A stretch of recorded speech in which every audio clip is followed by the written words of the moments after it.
think that you're in charge of the program. I would have to check the records. I haven't looked at this in some time.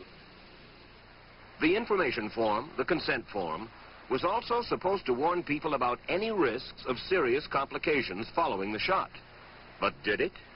No, I had never heard of any reactions other than a sore arm, fever, this sort of thing. Judy Roberts' husband, Gene, also took the shot. Yes, I looked at that document. I signed it. Nothing on there said I was going to have a heart attack or I'd get Guillain-Barré, which I never heard of. What if people from the government, from the Center for Disease Control, what if they had indeed known about it? What would be your feeling? They should have told us. Did anyone ever come to you and say, you know something, fellas? There's the possibility of neurological damage if you get into a mass immunization program? No. No one ever did? No. Do you know Michael Hatwick? Yes. Mm-hmm. Dr. Michael Hatwick directed the surveillance team for the swine flu program at the CDC.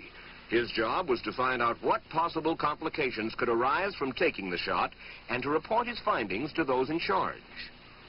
Did you know ahead of time, Dr. Hatwick, that there had been case reports of neurological disorders, neurological illness, apparently associated with the injection of influenza vaccine? Absolutely. You did? Yes. How'd you know that? By review of the literature. So you told your superiors, the men in charge of the swine flu immunization program, about the possibility of neurological disorders? Absolutely. What would you say if I told you that your superiors say that you never told them about the possibility of neurological complications? That's nonsense. I can't believe that they would say that they did not know that there were neurological illnesses associated with influenza vaccination. That simply is not true. We did know that. I've said that Dr. Hatwick had never told me of his feelings on this subject. And he's lying. I guess you would have to make that assumption.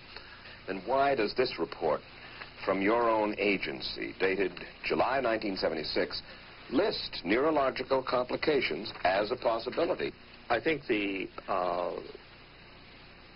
consensus of the scientific community was that the evidence relating neurologic disorders to influenza immunization was such that they did not feel that this association was a real one. You didn't feel it was necessary to tell the people that information? I think that over the years we have tried to inform the American people as fully as possible.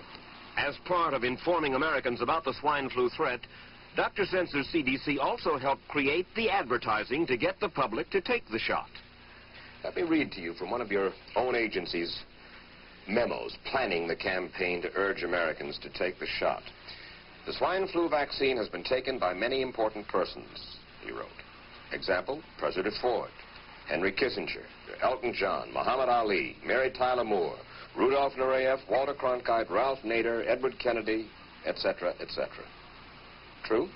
I'm not familiar with that particular piece of paper, but I do know that at least of that group, President Ford did take the vaccination. Did you talk to these people beforehand to find out if they planned to take the shot? I did not know. Did anybody? I do not know. Did you get permission to use their names in your campaign?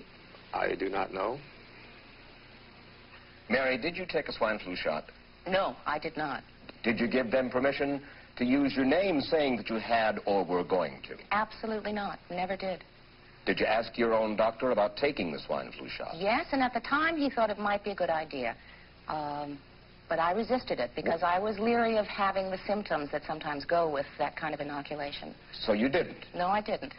Have you spoken to your doctor since? Yes. And? He's delighted that I didn't take that shot. You're in charge. Somebody's in charge. This is your advertising strategy that I have a copy of here. Who's it signed by? This one is unsigned. But you'll acknowledge that it was your baby, so to speak. It could have been from Department of Health, Education, and Welfare. It could be from CDC. I don't know. I'll be happy to take responsibility for it. It's been 3 years now since you fell ill with GBS, right? Right. Has the federal government, in your estimation, played fair with you about your claim? No, I don't think so. It seems to be dragging on and on and on. And really, no end in sight that I can see at this point. With respect to the cases of Guillain-Barré, allegedly... Former Secretary of HEW Joseph Califano, too, was disturbed that there was no end in sight. So a year and a half ago, he promised that Uncle Sam would cut the bureaucratic red tape for victims suffering from GBS and would pay up quickly. We shouldn't hold them to an impossible or too difficult standard of proving that they were hurt.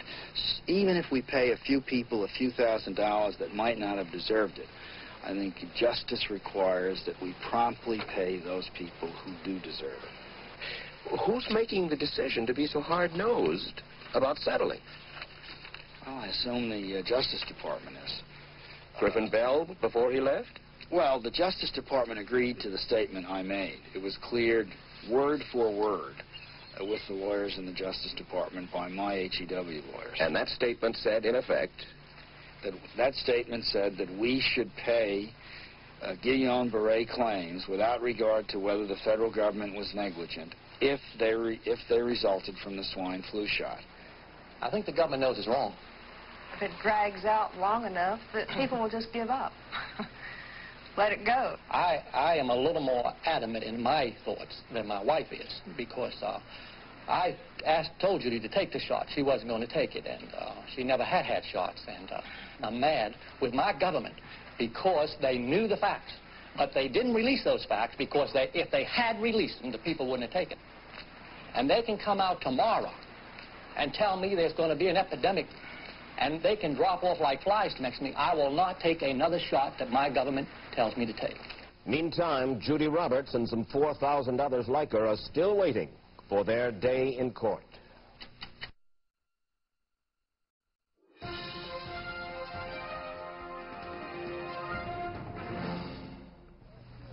I don't need another flu shot. I had a flu shot last year. A swine flu epidemic may be coming. Swine flu shot? Well, I don't know. I've been thinking about it. It could make you very sick. Swine flu? Man, I'm too fast today to catch me. You'll want to be protected. I'm the healthiest 55-year-old you ever seen. Hey, I play golf every weekend. Get a shot of protection. The swine flu shot. Joe brought it home from the office. He gave it to Betty and one of his kids, and to Betty's mother. But Betty's mother went back to California the next day. On her way to the airport, she gave it to a cab driver, a ticket agent, and one of the charming stewardesses. At school, Joe's kid gave it to some other kids, and Mrs. Merrill got it and gave it to her husband. In California, Betty's mother gave it to her best friend, Dottie. But Dottie had a heart condition and she died. But before she died, Dottie gave it to her girlfriend, the mailman, the paper boy, and the vet when she went to pick up her chihuahua. If a swine flu epidemic comes, this is how it could spread. You'll want to be protected, especially if you're elderly or chronically ill. Get a shot of protection, the swine flu shot.